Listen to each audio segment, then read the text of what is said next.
co-mans are in fact your business partners. Co-mans are not vending machines that you stick money into and get product out of. That is just not how this works. Anyone who wants to debate that with me, I'm happy to do it in a public forum if you'd like. But they are partners in our business because not only do they generate the quality that we claim to our consumers by making the product, they also generate the volume that we represent to our buyers, and they're instrumental in the margin that we claim to our investors. So at the end of the day, these are really the people that are bringing our products to life. Jamie Valenti-Jordan back in the house, the Slack Ops MVP. We are just trying to absolutely milk him of all of the knowledge he's worked so hard to gain over a few decades in operations, working with hundreds of startups. Jamie's the food brand program manager for the Food Finance Institute, and he's also the CEO of Catapult Commercialization Services. I'd asked him, what are the top 5 things brands are getting wrong on ops when they start up so that you can learn from that and avoid those mistakes? We're going to talk through that today. Jamie's done it all. He's been at big CPG, Campbell's. He's worked with hundreds of baby startups. He goes high level. He can design a manufacturing plant. He can also go very deep on specific topics. Don't tempt him to nerd out about water activity and how that can affect your product quality. Or do. I actually think it's very interesting. If you want to talk to Jamie and the team at Catapult, click the link in the show notes. They can help you with almost anything related to operations, whether you're trying to find a co-man to help you make it, or find ingredients, or scale up or problem solve something going wrong on your manufacturing plant. The link to contact them is in the show notes. Enjoy. All right, Jamie, here we are once again. You might remember Jamie from such epic episodes as Ops Nightmares and How to Make and Scale a CPG Product. Jamie, we're just back in it. I know every time I talk to you on a Friday afternoon, as we're doing today, you've had some crazy week being all over, doing all sorts of stuff. What is it this time? What'd you get into this week? Oh, let's see here. This week I went out to the East Coast. I had to drop in. I had done previously a drawing for a new facility that somebody took, and then they took that drawing and went and raised about $10 million. And so now they've got the money to build out the facility, so I got to bring all the people on board, start to build out the timelines, all that stuff.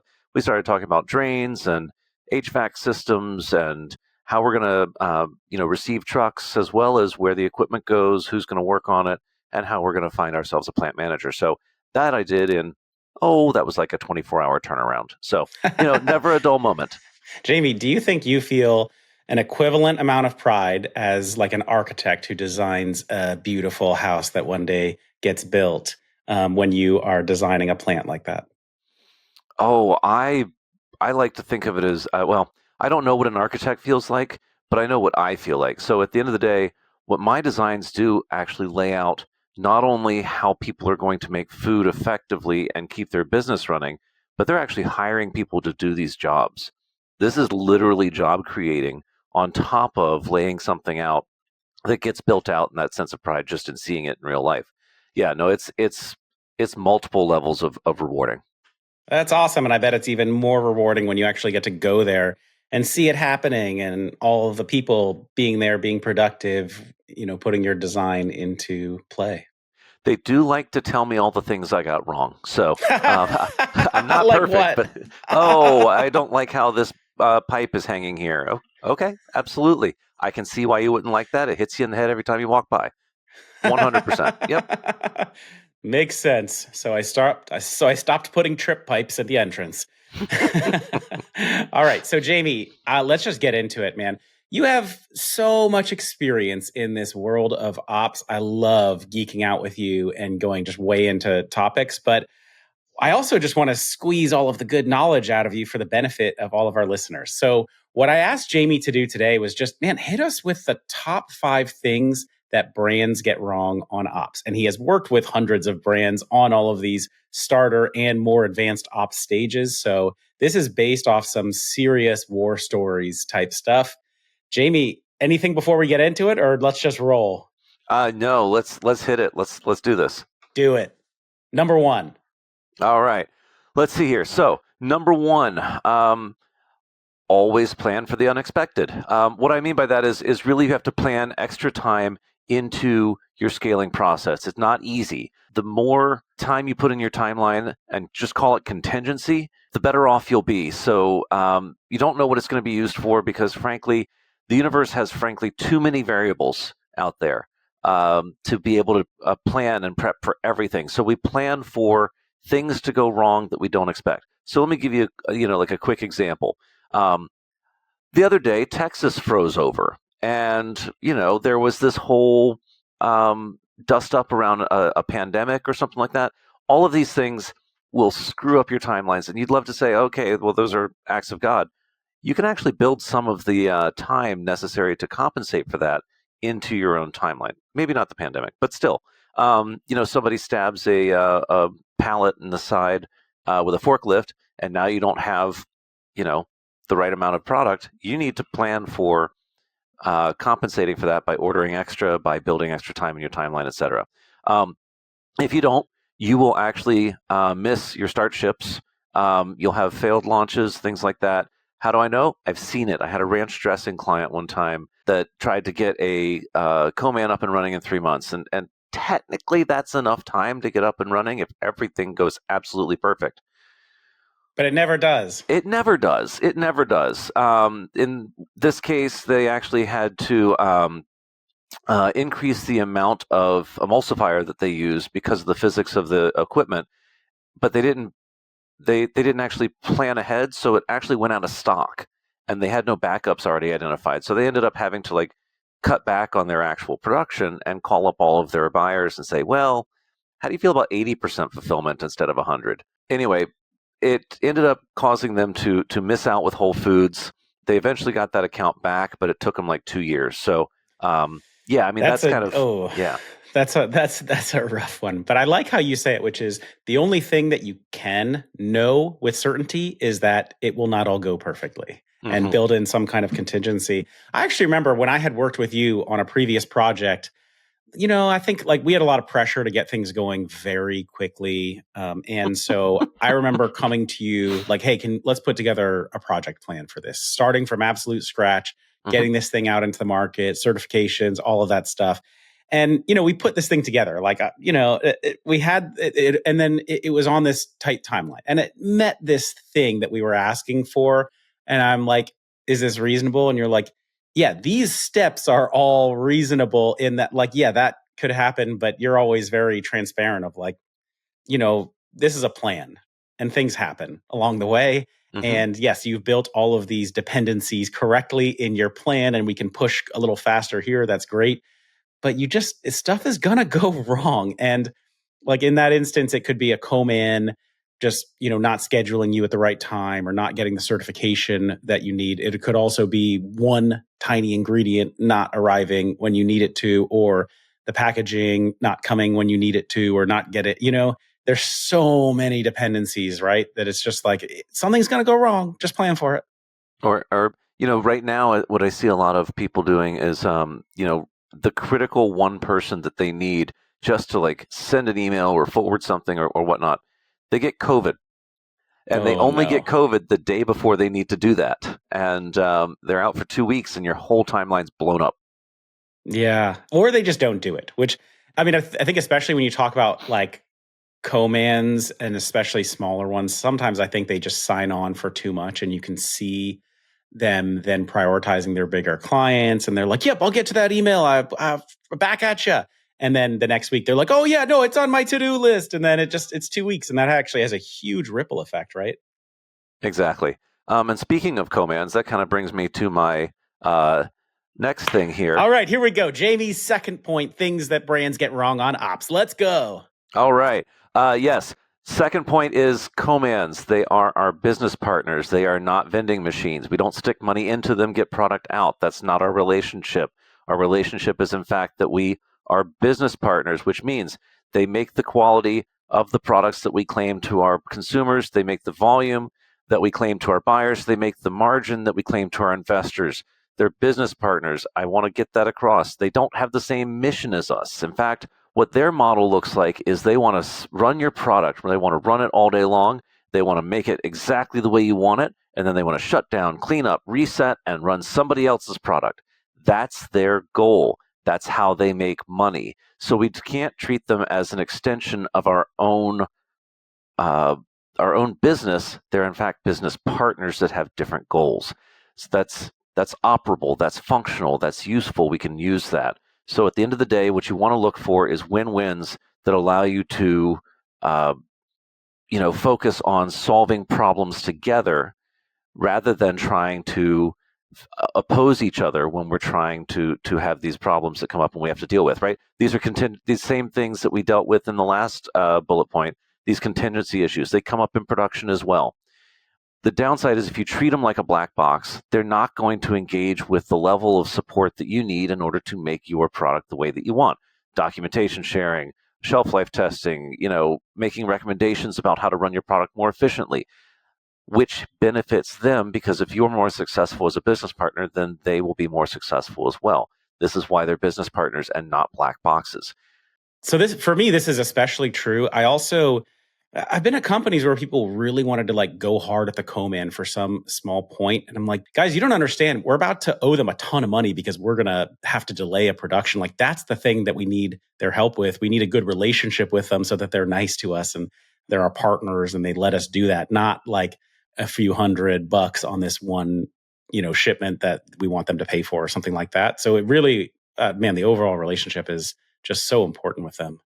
Absolutely, it's important because at the end of the day, they are going to be functional. So, an example of where this went wrong, because everyone always wants to know what happens when this goes wrong, right? So, I had I often get called into this when clients have already soured the relationship to the point that nobody wants to work on it anymore. But this one time, I had a client that had a $400,000 machine that they had actually gone ahead and ordered. They had called up some co-mans. They found the right co-man. It was great. They were chatting for like 3 months, and then all of a sudden, they went to go start setting up the deal, and they're like, "Oh yeah, we have to pull our dad in." Your dad? Why are we pulling your dad in? Oh, he actually owns the company. He walked into the room and said, yeah, we're never going to do this. If we want to do this, we have to expand the facility. It's going to be an extra $1 million. We've been working with their engineers for 2 months, but they walked in and said, yeah, actually, you haven't even been talking to the right people this whole time. It's going to cost you an extra $1 million on top of the $400,000 piece of equipment. The client actually turned around and walked out the door and left the piece of equipment that he'd already paid $250,000 for, down payments and whatnot, and just left it, walked away. Wow. Yep. We'll be right back.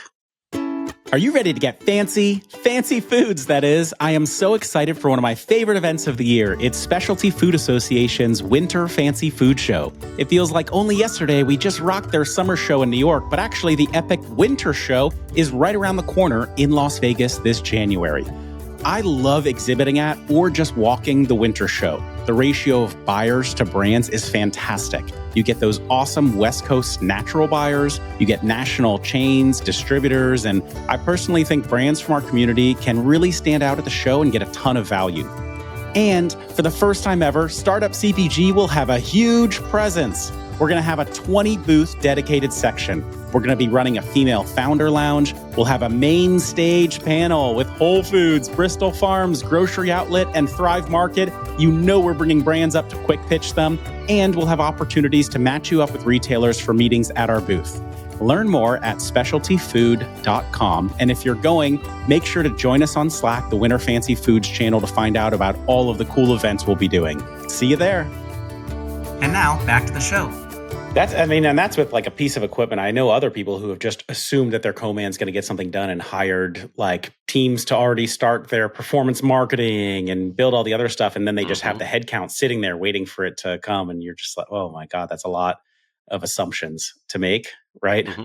The other thing I was going to ask you is, how do co-mans come to be? I know one co-man where it was a couple cool guys, like very entrepreneurial. You know, they had some really good experience in manufacturing from very large companies and then just got really excited about doing their own brand and then realized the part that they liked the best and that was the biggest opportunity for them was actually in the manufacturing side of that kind of product, and their product might not become a 50% market share type product, but they were really good at making that kind of product, and then they wanted to expand on that. And they were gunners. Like they wanted to grow this thing the same way I would maybe want to grow a snack brand, something like that. Mm-hmm. Is that really typical, or like what is the profile of someone who creates a facility and starts going out to market for brands? Sure, there's usually two or three ways that people go about this. Sometimes it's a maintenance manager that splits off from a larger facility that just happens to know how to run everything, goes and buys a bunch of equipment with a loan from the bank, and finds folks to come in and operate inside there. But more frequently, I think today is people overbuild their facilities, and while they're bringing up their sales numbers to match where they built their facility to go, they've got excess capacity and they don't want to have to only have operators paid like twice a week or for 2 days a week, for example, right? And so they'd like to fill up the rest of the facility um, with other people's products. So they're really just trying to share the love.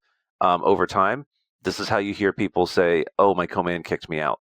Well, yeah, their own brand grew to fulfill the need that they had to run their own facility. They needed to prioritize their own brand over somebody else's. And you'll know when it's that kind of a co-man, right? Because Yeah. probably the name of the co-man is the name of the brand in a lot of instances. Oh yeah. Well, and honestly, 95% of them will tell you up front, "Hey, yeah, this is our facility. This is, what we're doing. We only have, some extra capacity. We're just trying to fill it up. You know, we're planning on getting to full in like 2 years." Okay, great.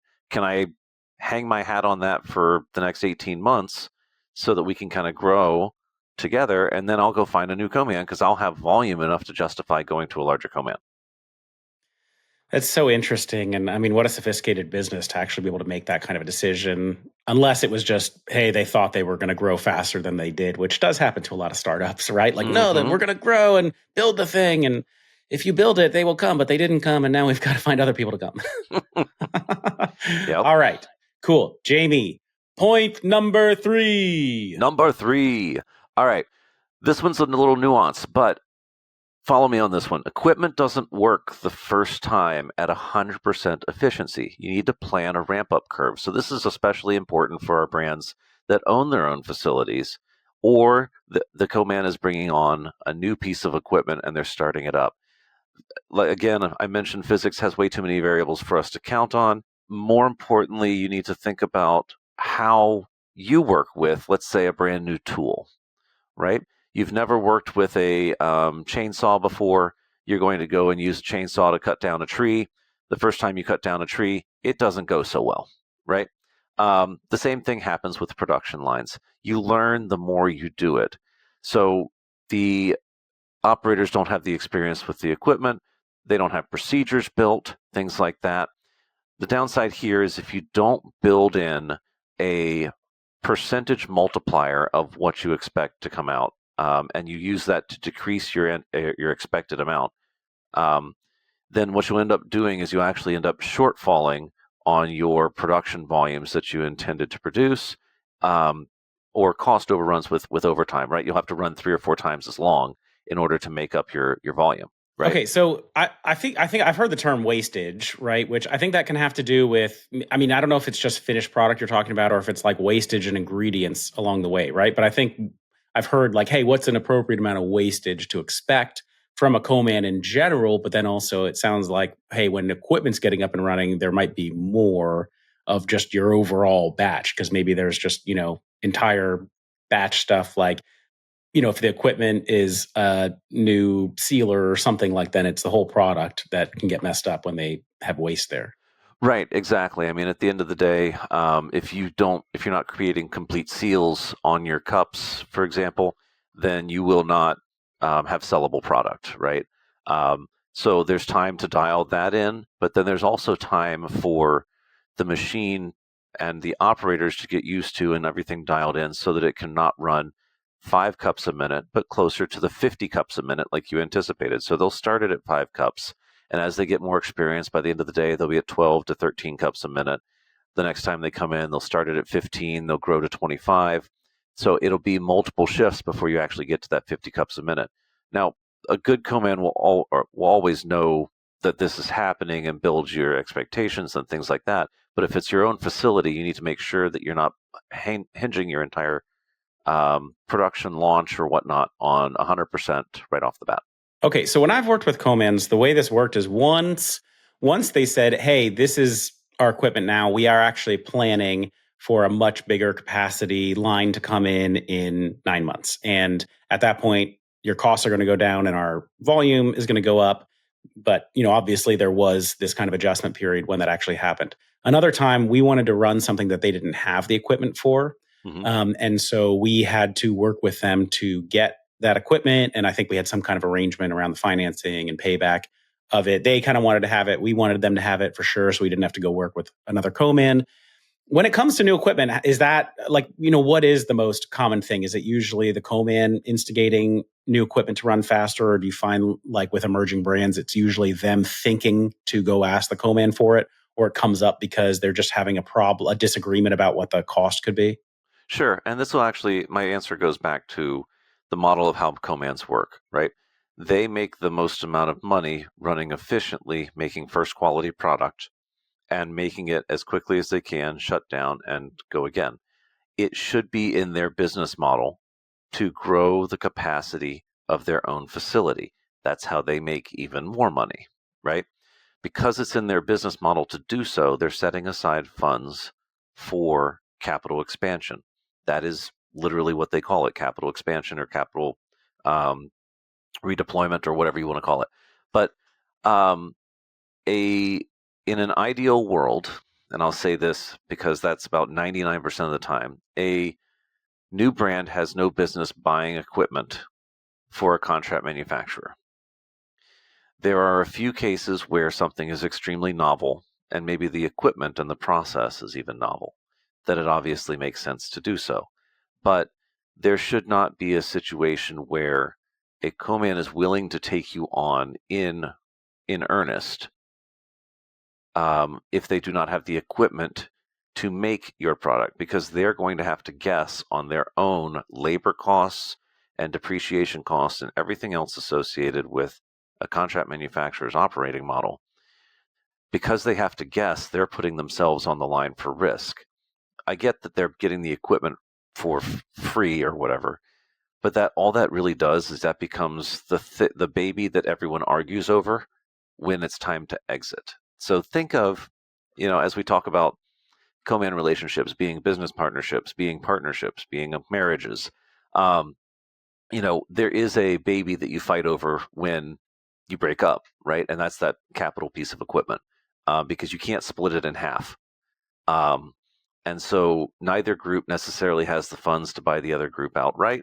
So assign ownership before you even get started, because it's not going to be something that you're going to maintain, right? They're going to maintain it. They're going to raise that kid for you. So now I'm getting into politics, but let's get away from that. Drop the metaphor. We're done. You don't want to fight over who gets the piece of equipment, because at the end of the day, you're not going to move it to another co-man. The next co-man you go to is going to have that piece of equipment. And if they don't, then that's not the right co-man for you either, right? Go find a co-man that has it. There's very rarely a new piece of equipment that somebody doesn't have out there. All right. Jamie, it's time for point number 4. Number 4. All right. The launch is only the beginning. So I know that we as brands struggle. We fight tooth and nail to get everything in place to actually launch our product. And we're so proud of ourselves when we do. I will tell you, the struggles have only just begun, because quality doesn't come cheap. It's constant. You have to test, you have to run things, you have to find out what's going wrong, and then you have to go figure out how to fix it. So this is like root cause analysis and everything like that. You'll find out that your warehouse has somehow miraculously knocked over a pallet, and in so doing, 15 other pallets are also now tilted. Well, I don't think that happened randomly. They were all tilted to begin with, just one finally fell over, right? There's a root cause associated with that where they slam them into the walls when they park them, right? So Yeah, and the interesting thing is you can have a problem with quality and there is no single smoking gun, right? You can go back and they're like, well, actually, here are 30 things we checked out that we probably need to improve process on, and you need to do all of those things. No one of them can be for sure the cause of what it is that we had happen, but you just need to address all of these. Does that happen a lot? And not only does it happen a lot, it becomes the contentious point between supplier of the can, the manufacturer that is putting the product in the container, and the brand. They all like to fight over things. And if you've got a corrugate supplier involved, they also like to get in the middle and not be at fault for everything. So you'll find yourself constantly doing this, going around in circles, is what it feels like. But it's really getting to the root cause. But anyway, um, these things are caused by a variety of issues. First and foremost is people are not machines. They screw up, and that's okay. But you have to learn how to plan and build a process that's robust enough to deal with screw ups and identify when those screw ups happen so that you know how to fix them and who's at fault so it doesn't happen again. If you don't put this sort of model in there where scrap happens, then your COGS will end up being higher. Your margin will end up being a few percent lower than you anticipated. And it'll be hard for you to build a budget that actually absorbs all of these things, right? So this is about building robustness. This is the word that investors love to use, right? Your plan needs to be robust, which means that there are things that kick in and fix problems when they happen, even though the problems can't be fully anticipated today. This is about planning for the future. Okay, so Jamie, in your life of helping brands with ops, have you ever had a brand sufficiently plan in this robust way for all of the things and the buffers and the timelines that can go wrong and just be super chill throughout the whole thing when all the things were going wrong? I actually have. It's weird because what they did I know that wasn't is me. correct. It was not. You had some weird problems, but I still do. well, and the fun thing is that you and the team were not so much chill enough, but you knew that the team that you had put together were going to solve the problem, right? And that normal operations, whatever we call that, would resume, right? We would get to the problem and find it and move on. It wasn't a showstopper because you had built into your system well enough to know, hey, we don't know what's going to happen, but these 2 months are going to be absorbed with something. So we're going to plan for our launch after those 2 months, right? Um, and stuff did happen, and that's okay. And we got through it. But there have been brands that are, they've got access to the extra capital that they needed to address the issue. They've had, they listened when people said, "Hey, order twice as much," and they said, "Why do I need to order twice as much?" Because something's going to go wrong, and you're going to need to make a second batch. Sure enough, stuff happened. People stabbed one of the bags with a forklift, and all of a sudden, that second batch was fully needed. So We'll be right back. Hey guys, I know you all want to grow on Amazon, so I'm so excited to tell you about our official Amazon agency partner, Daybreak. I think they are the best fit for emerging brands. Their retainer is less than half of what most agencies charge, and their team are total killers. I worked with them on my last brand because I'd heard such good things, and they absolutely crushed it. They'll get you started on Amazon or help you level up. First, they fix up your listing. They make your creative ads, they manage your operations and advertising, and can even help with channels like Instacart and Criteo. If you're interested, email them. It's startupcpg@daybreak.agency. It's also in the show notes. And make sure to mention Startup CPG for $600 of free design credits. And now, back to the show. Jamie, I don't know why I always feel the need to relate your experience and advice to parenting, but does this make you even better at parent? Do you feel like all of these lessons translate to like, yes, it's going to be stuff's going to go wrong. It's going to be okay. Does it make you a more understanding parent? That is a question that is impossible to answer. But I will say I have my days. I have my days when I am not fully hinged as a parent, and I struggle sometimes too. So for all the parents out there, it happens to everyone. Because I feel like just because of all the stuff that I come to you with, I feel like you just live in the chaos. And so, whatever happens at home, I feel like must not be quite as bad for other people because all the stuff that happens for you at work, for a lot of people would just be full panic mode all the time. And you just live in that. So when smaller stuff maybe. It's like being a homeowner, right? So we had a bad storm the other day and a branch went down in the yard. And frankly, the family just kind of looked at each other and said, all right, let's get going. And so we got out the clippers, we got out the chainsaw, and we started cutting things up. No big deal. But the first time that happened years ago, that was a much bigger problem. People were running around, they were, hyperventilating a little bit. Did it hit the house and blah, blah, blah? The answer is the damage is already done. Let's go clean it up, right? So dealing with chaos really just comes from experience. The exact same is true for ops, right? Yeah. The more you see, the I see more what you did there. Yeah. Yeah.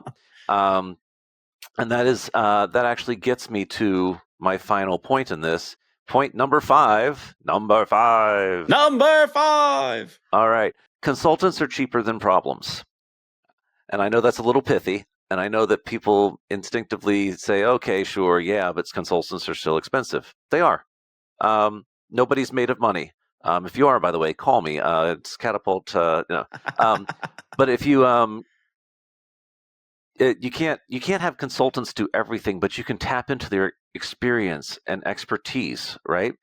They know what the path looks like ahead of you, even though you can't see it, right? So they can tell you what to plan for. They can tell you, hey, this is going to sneak up on you really fast. You need to have some time set aside to deal with this, or some money set aside to deal with this, or else you are going to have problems. Those problems are fires that burn that you shovel money into to deal with, because it's either that or go out of business, right? So paying for your problems to be known and dealt with ahead of time is an investment that you make into your own brand. Yeah, and I think there's a good overall point here too about just knowing how and when to use consultants. Like, Correct. Yeah, good example for me is you don't have the expertise here. You haven't done this kind of a thing before. You don't want to be 100% reliant on the co-man to tell you everything you might not know. Maybe get a consultant who works on these kind of products all the time to just tell you some of the stuff they know is probably going to go wrong and help safeguard you against that, right? Like, it's just like a really high payout insurance policy of just having one person who can call some of that stuff out for you. Whereas bad uses of consultants I've seen is like you have an expensive consultant you are paying to do some very remedial work that it's like their expertise, but it's really not the best use of their time.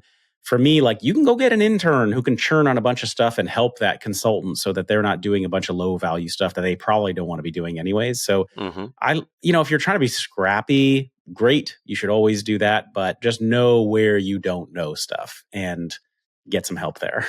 So a good rule of thumb actually is, as you build something and you're rather proud of it, whether that be a pitch deck, whether that be your formulation, whatever that may be, it's really easy to put it in front of an expert for half an hour that they probably won't even bother charging you for, to review it and say, hey, can you have a look at this? I know that I don't have a relationship with you yet or anything like that, but I'm just looking for some general guidance. And most consultants out there are happy to do this. Not all. Some are like, this is a paywall. You got to absolutely pay me if you want anything. Okay, go find another consultant. There's a ton of us out there, right? But ask somebody, hey, can you just review what I've already done? And if they say, yeah, what you did was great, except you really didn't tackle the actual problem you were supposed to solve. This is what you're missing. This is what you're going to need. Great. Now you've got your instructions of what to go do next, right? You can definitely get creative asking for help because people like to do it. I've seen people post their label on the Startup CPG Slack, and then it's like everyone's playing photo hunt at the same time, which is fun. Everyone's like, oh, you're going to get sued for that. No, you're going to, oh, you got to change that thing. That's not the right way you have to do it. Like, I bet if somebody just drops that, something like one of their projects on the Slack or on LinkedIn is just like, hey, what are the big watch outs here? Everybody loves to share the learnings that they came by in probably a pretty hard way and just share that with you for free. And yeah, I mean, I know good people like you, Jamie, are happy to take a look at stuff and share some extremely valuable advice in a very short amount of time. And I know you actually enjoy doing it as well. Yes, absolutely. I mean, if it's going to be a quick half-hour type of engagement, no big deal. If I got to spend 4.5 hours to go do something to build out and lay out a facility for you, we're going to have a different discussion because you're going to want to own that. And so you're going to want to pay the consultant for the time and necessarily the IP that gets generated, right? So that's I mean, that's where the threshold is. It's not a big deal to ask somebody for help. So use consultants, even use free advice, right? Yeah, I have a friend who has a coaching business, and I just like how he does it the most. And this is kind of how you do it. He's like, it's an expensive business, and he's like, yeah, if we think there's a good chance we want to work together, then let's just try it out and bring your actual problems to this first session, and let's just see what it's like to work together for an hour. And you'll see what you get out of it. You'll see if it makes sense for us to work together because you're going to feel what it's like and the kind of approach that I have. Mm-hmm. And I love that because it's just, it's probably better for everybody as well, just to kind of have a rolling start that way. Yeah, and over the years, I think we've done a lot of stuff with folks from Startup CPG. I've done a crash course. I've done a full day set aside to deal with problems, things like that. And as people call in, like sometimes we'll get about 5-10 minutes in, and I'm like, your problem's easy to solve. Can we spend the next 15 minutes just solving it instead of talking about it? Because all you really need is guidance on where to go next, and then you're good, right? You've got more time than money right now, right? Yeah. Okay, well then let me direct your time so that you're building value into your brand so that you can go and make money, and then you'll come back and hire me, right? That's the reality of like most people who are in this space that are good-hearted. They want to help, and so because the helping leads to your success, which eventually leads to payment, right? Like there is a self-serving element to this, but we'd also just like to help too. Jamie, you just gave me a great idea for our next series of content. Have you ever listened to the show Car Talk? Yes. Okay, I love car talk. Okay,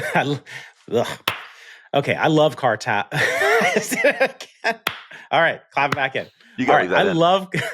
I love car talk. I always used to listen to it with my dad in the car, and it's basically a bunch of super experts talking about how you fix cars, and they have people call in, but it's so interesting. So, Jamie, I think we should do that on ops. So we'll put out a call to brands in the channel, like call in and bring your ops question, and we'll do some of those live on the air because it is actually really interesting to hear you solve those kind of things the way that you do in those 15 minutes with the brand. So I think we'll get that scheduled after this episode. Absolutely. I'm in for it. I do that for FFI today, so for the Food Finance Institute. All right. I can't wait for it. Okay, cool. So, Jamie, these are your 5 top things that brands often get wrong on ops. They all just got it here for free. I really enjoyed listening to it. Thank you very much. And we will definitely let everybody know about the next episode, or if you want to be one of those brands to call in and problem solve with Jamie live on air, just keep an eye on our Slack channel, specifically the ops one, which is where we'll announce it. Awesome. Looking forward to it. Thank you so much for this time, Daniel. I appreciate it. Thank you, man. These are golden nuggets. All right. See you, everybody. Take care. All right, everybody. Thank you so much for listening to our podcast. If you loved it, I would so appreciate it if you could leave us a review. You could do it right now. If you're an Apple Podcast, you can scroll to the bottom of our Startup CPG podcast page and click on Write a Review. Leave your company name in there. I will try to read it out. If you're in Spotify, you can click on About and then the star rating icon. If you are a service provider that would like to appear on the Startup CPG podcast, you can email us at partnerships@startupcpg.com. Lastly, if you found yourself grooving along to the music, it is my band. You can visit our website and listen to more. It is superfantastics.com. Thank you, everybody. See you next time.